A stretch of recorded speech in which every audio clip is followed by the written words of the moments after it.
अगर नॉलेज नहीं रहता तो 27 पोजीशन नहीं आता। 712 जो है रिजल्ट आया है पॉलिटिकल साइंस में, तो 27 पोजीशन पे है। तो या तो बीपीएससी करप्ट है या तो हम करप्ट। ना जो योग्यता पे सवाल उठा रही थी सरकार, इसको हमने मिथ्या गलत साबित कर दिया। सारे टीचर क्वालिफाइड है, जो परीक्षा दिए हो भी नहीं दिए हो भी, सबको पूर्ण वेतनमान मिलना चाहिए। सरकार को तो सबको ऐसे ही ले लेना चाहिए। आप जान रहे कि अभी जो इसमें अभी बीपीएससी जो रिजल्ट आया है, इसमें 95% शिक्षक ही हैं। जो थोड़ा बहुत बचे हुए हैं तो उनको तो ऐसे ही ले लेना चाहिए। सभी नियोजित शिक्षक वो एग्ज़ाम, भले ही सरकार के नज़र में ये चीज़ है कि वो एग्ज़ाम देने से डर रहे हैं, लेकिन ऐसी कोई बात नहीं है।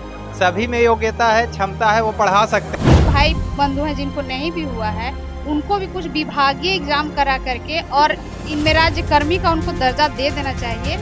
नीतीश सरकार नियोजित शिक्षकों के हित में काम कर रही है। सरकार का दावा है, हम शिक्षकों का वेतन बढ़ाए हैं, शिक्षकों का उनका हक देकर रहेंगे।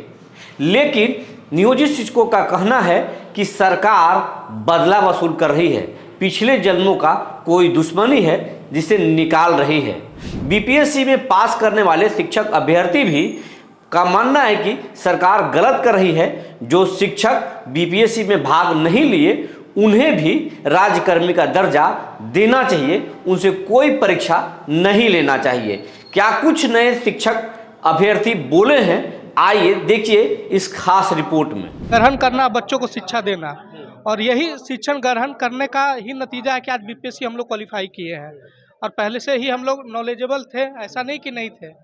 लेकिन सरकार की मंशा क्या है और क्यों ऐसा कर रही है शिक्षकों के साथ, ये तो सरकार ही बेहतर समझ सकती है। हम लोग अपना प्रयास जारी रखे हुए हैं। लोग कहते थे कि नियोजित शिक्षकों में कोई मेरिट नहीं है, पढ़ाना नहीं जानते। सर, बिहार में 27 पोजीशन है मेरा पॉलिटिकल साइंस में। अगर नॉलेज नहीं रहता तो 27 पोजीशन नहीं आता। 712 जो है रिजल्ट आया है पॉलिटिकल साइंस में, तो 27 पोजीशन पे है। तो या तो बीपीएससी करप्ट है या तो हम करप्ट हैं। इसका मतलब यही ना है।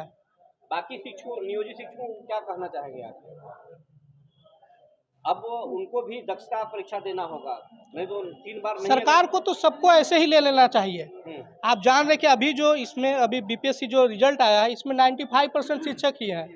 जो थोड़ा बहुत बचे हुए हैं तो उनको तो ऐसे ही ले लेना चाहिए। सबको ले लेना चाहिए था सरकार को पहले ही, लेकिन अब सरकार की अपनी पॉलिसी है, उसके हिसाब से चल रहा है सरकार। आपका नाम क्या है? मेरा नाम प्रवीण कुमार सिंह है। हम अनुग्रह कन्या उच्च विद्यालय में राजनीति विज्ञान +2 में है और मेरा रैंक 23वां आया है बिहार में, औरंगाबाद जिला में पहला आया है। मुझे लगता है कि सारे टीचर क्वालिफाइड हैं। अपना जो योग्यता पे सवाल उठा रही थी सरकार, इसको हमने मिथ्या गलत साबित कर दिया। सारे टीचर क्वालिफाइड है, जो परीक्षा दिए हो भी नहीं दिए हो भी, सबको पूर्ण वेतनमान मिलना चाहिए। क्यों मिलना चाहिए? जो अगर पढ़ाना नहीं जानते उनको क्यों मिलना चाहिए? क्यों नहीं, सब तो पढ़ा रहे हैं, कौन नहीं पढ़ाना चाह रहा है, सब लोग पढ़ा रहे हैं। ये आरोप सरकार का है। सरकार का आरोप है तो उसको प्रूफ किया ना। सारे नियोजित शिक्षक लगभग 50% को साबित किया कि हम योग्य हैं। सब 70%, 60%, 60+ ला के आगे सब काउंसलिंग करवा रहे हैं, तो बिना योग्यता के करवा रहे हैं। इसलिए सरकार दिग्भ्रमित कर रही है।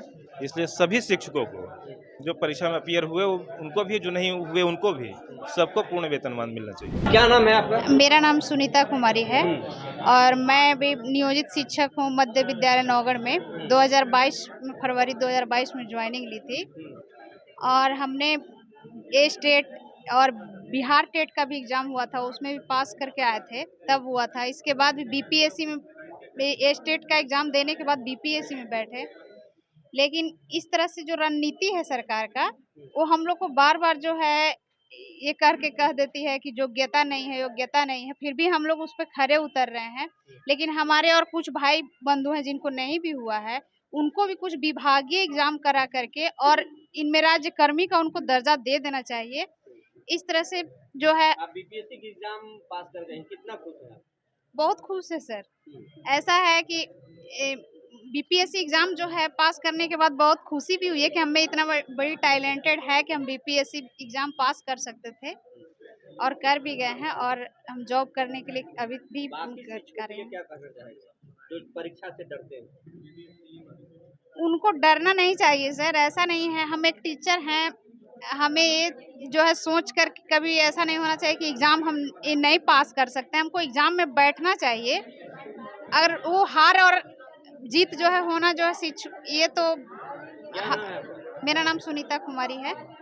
जी, मेरा नाम पंकज कुमार पांडे हुआ, डॉक्टर पंकज कुमार पांडे।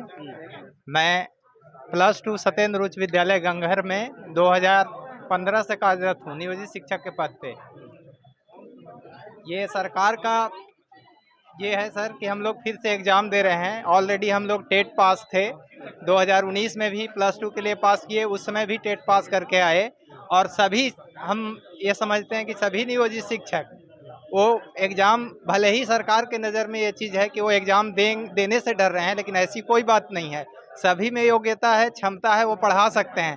आज आप देख सकते हैं कि इस लाइन में कितने नियोजित शिक्षक यहाँ पे लगे हुए हैं, मैक्सिमम लोग हैं।